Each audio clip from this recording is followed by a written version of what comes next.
गुजरात से गुजरांवाला जाने वाली बारात ट्रैफिक में फंस गई। दुल्हा अपनी दुल्हनिया को लाने के लिए बेताब दिखाई दे रहा है। दूल्हे का कहना है ट्रैफिक बंद होने के बायस 4 घंटे से बारात फंसी हुई है और दरियाए चनाब पुल का रास्ता ना खुला तो वो कंवारा ही रह जाएगा। लड़की वालों की जानिब से बार बार कॉल्स आ रही हैं और हम ट्रैफिक में फंसे हुए हैं।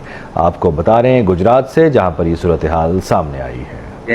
सुबह से हम निकले हुए हैं, यहाँ हम आके फंस चुके हैं। रास्ते बंद किए हुए उन्होंने, रीलो खुआर हो चुका है। हमारी बारात गुजरांवाला जानी है, सही है। हम अभी गुजरात में ही हैं, गुजरात के रहने वाले, गुजरात में फंसे।